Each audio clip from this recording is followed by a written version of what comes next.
Em primeiro lugar, me desculpar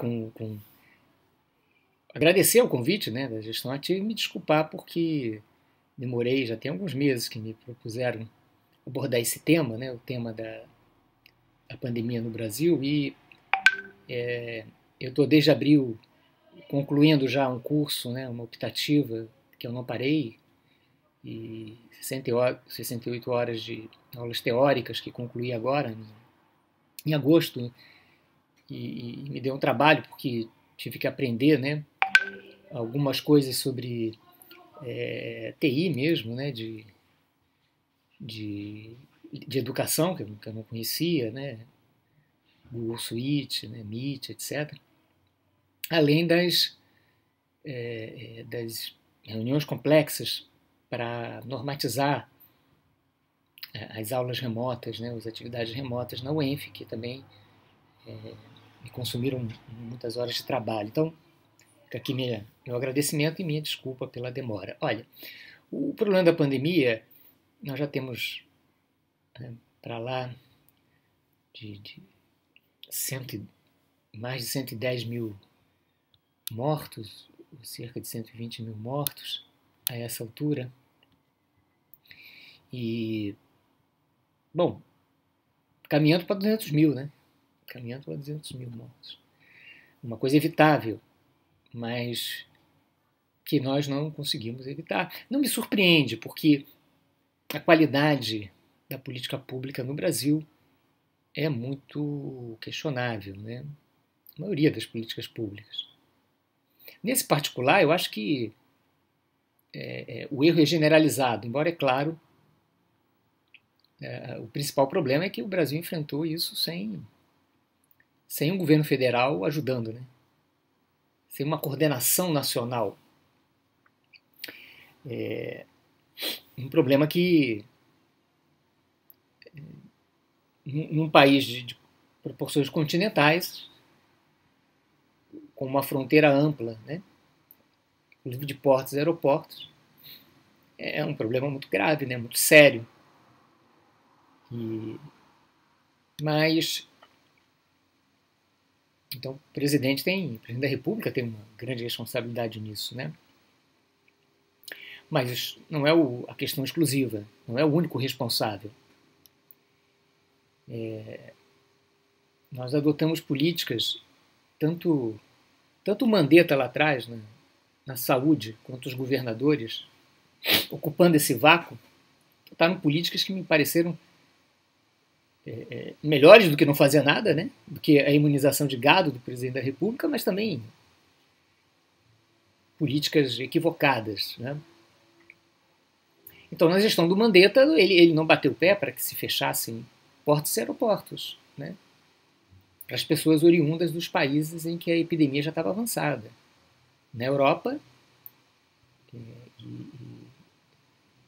na Ásia e também nos Estados Unidos. Né? Não houve nenhuma política de contenção desses viajantes em portos e aeroportos, pelo menos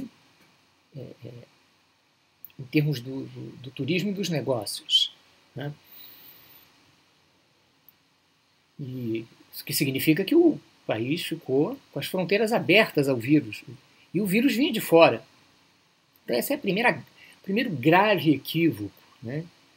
É claro, e por que isso aconteceu? Isso aconteceu porque você está diante de um problema político, né? Porque fechar fronteira significa contratar prejuízo econômico, né, para os negócios, né, para os pequenos e grandes empreendedores. Então, uma decisão difícil, mas que seria necessária ser tomada. E não houve coragem política do presidente da República, né, do governo federal.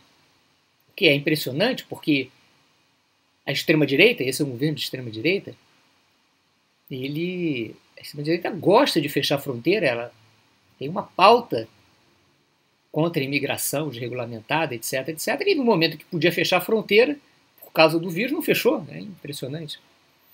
Claro, isso constrange as classes dominantes, né, e o seu consumo de luxo com as viagens ao exterior, etc, e os negócios de turismo internos também, naturalmente.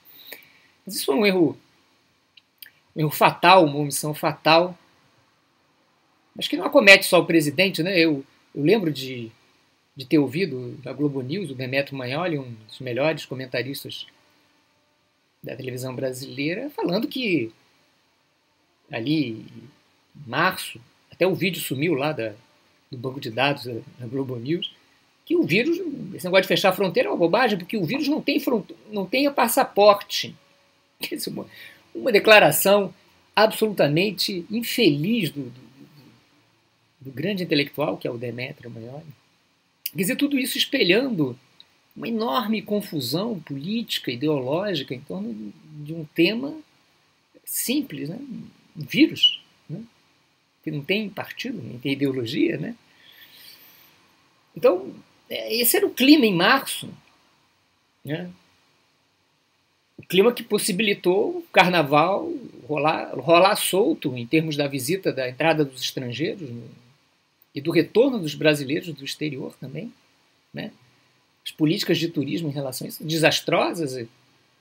As pessoas viajavam para os países infectados porque não tinham como cancelar suas viagens, não perderiam seu investimento. Quer dizer, um negócio do capitalismo, né? Um negócio absurdo, um negócio sem qualquer razoabilidade, né?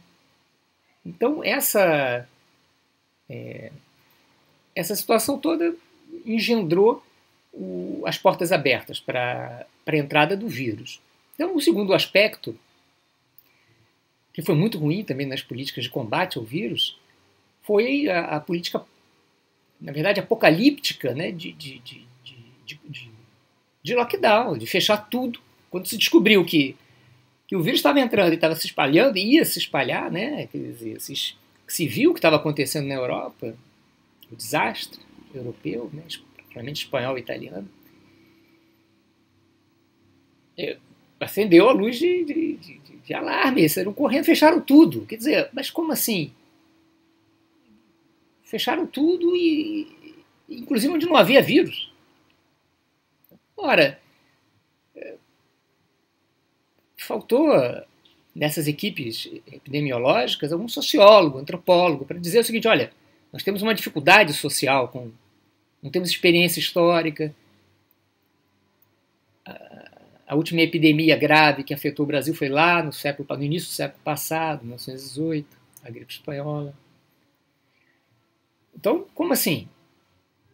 Para tudo. Não temos isso no nosso DNA, não temos esse treinamento de guerra como os europeus têm, né? Sobretudo os europeus têm. E para tudo, sem vírus, sem nada, quer dizer, como se as cidades, de certa maneira, as metrópoles abertas ao vírus, por essa imprevidência de fronteiras abertas, fosse o único espaço territorial, e o interior, e o sertão. Não existe, né? Então, uma política muito, muito grosseira, muito burra mesmo, vamos ser, né, sinceros. Essa capitaneada pelos governadores, né? Fecha tudo sem nenhuma preocupação, de novo, com o vírus. Que fecha tudo, inclusive, em lugares que não tem vírus circulando ainda, né? Estamos falando de março, no Rio de Janeiro, né? Do decreto de fim de mundo, de sexta-feira 13, do Witzel. Fecha tudo, mas não tem nenhuma preocupação, não há ênfase na preocupação com as barreiras sanitárias, sobretudo aquelas que ligavam a capital, primeiramente afetada, com as metrópoles, com as cidades da periferia da capital, e depois das duas com o interior, né? Para não falar dos outros estados. Então, porque não havia barreira para interpelar caminhoneiros e viajantes, de modo geral.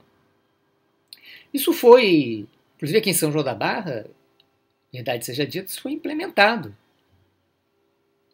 Mais tarde, em março, acho até em abril, foi implementada essa política de barreira, né, sanitária,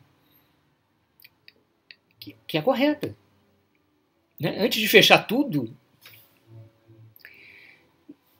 e pedir que o vírus de novo circule, não adianta fechar tudo e deixar o vírus andar livremente pelas estradas e ferrovias, e não adianta, né? Então ele se espalha por falta de foco, né? E mesmo na capital, quando você olha fechar tudo, como assim fechar tudo? E os bairros? Quer dizer, isso veio pelas classes possidentes, pelos homens de negócio, pelas famílias de alta renda que viajam para o exterior. Então teria que se isolar esses elementos, né? E isolar essas pessoas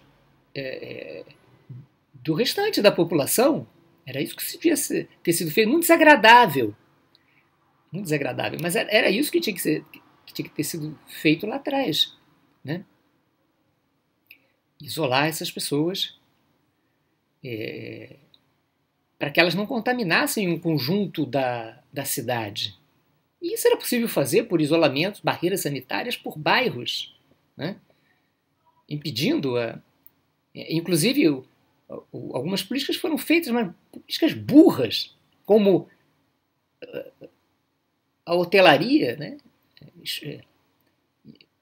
Para se abrigar os anciãos das comunidades pobres. Ora bolas! Os anciãos estavam na comunidade. Quem podia levar a doença para o ancião era o prestador de serviço, sobretudo dessas famílias mais abastadas. E os hotéis tinham que ser para esses servidores e não para os anciãos. Deu errado? Os anciãos não quiseram. Claro, desconfiaram. Né? A cultura do chá da meia-noite, né? Querem exterminar os pobres e tal. Isso é a cultura popular, né? Já vem lá desde a epidemia da gripe espanhola, né? Da ideia da vacina, a resistência popular à vacina era isso, querem matar os pobres, né? Acabar com os pobres e tal. Então, uma política burra do governo, a omissão criminosa do governo federal e uma estultice dos governadores e prefeitos, né? Na sua maioria. E que estrangulou a economia precocemente, né? Quer dizer, se nós tivéssemos impedido a entrada do vírus do exterior e depois impedido que o vírus se espalhasse pelo interior, pelos bairros das grandes cidades, depois pelo interior, nós teríamos feito uma política de lockdown progressiva, né, à medida do espalhamento do vírus. De modo que, por exemplo, Campos e São João da Barra não estariam em lockdown desde março, mas desde que a doença chegasse efetivamente à cidade, né, cumprindo todos esses critérios de barreiras por bairros e regiões. Então, acho que foi uma epidemia. E a dificuldade de pensar tudo isso é que não só os especialistas, se deixou isso na mão dos especialistas da área biomédica, que não tem nenhuma competência para entender a sociedade, eles têm competência para entender o mundo orgânico, né, biológico e sanitário, mas não a sociedade, o funcionamento da sociedade, né, o problema da cultura, o problema dos hábitos, etc. Né? Então, por um lado, não havia esses especialistas, e por outro, houve uma politização geral, inclusive da ciência. A ciência não ficou. É um tal de presidente, prefeito, vereador prescrevendo cloroquina e ivermectina, etc. e tal. E também cientistas políticos, filósofos fazendo a mesma coisa. Não tem que tomar. Agora, bolas, nem presidente tem que dizer que tem que tomar, nem o filósofo tem que dizer que não tem que tomar. Isso é um tema, aí sim, dos profissionais da saúde. Então, uma politização burra, né? Tanto por parte da classe política, quanto por parte dos intelectuais, né? Dos especialistas que deveriam salvaguardar a ciência e não conseguem, e não conseguiram, e aliás não conseguem, não vêm conseguindo fazer, isso é um outro tema, um outro vídeo. E claro, a sociedade, então, naturalmente, né, que está nesse nível da ideologização, né, isso correu solto. Né. Enfim, um trágico e grande aprendizado essa epidemia para toda a população, né, para a própria academia, para os próprios especialistas, e também para a classe política, né, em relação à falta de responsabilidade e à falta de cooperação entre os entes administrativos que deveriam salvaguardar a saúde pública. Então essa é a minha impressão sobre a crise sanitária que a gente vem vivendo, que reflete uma série de fragilidades do nosso país, tanto em termos políticos, como em termos culturais e em termos até institucionais, né, dos setores da inteligência nacional, que deveriam, digamos assim, criticar esse processo e não participar desse processo, mesmo que evocando a ciência a seu lado nessa luta. Essa é, então, a minha contribuição. Espero que tenha ajudado vocês a amadurecer a discussão sobre esse tema. Muito obrigado e até a próxima.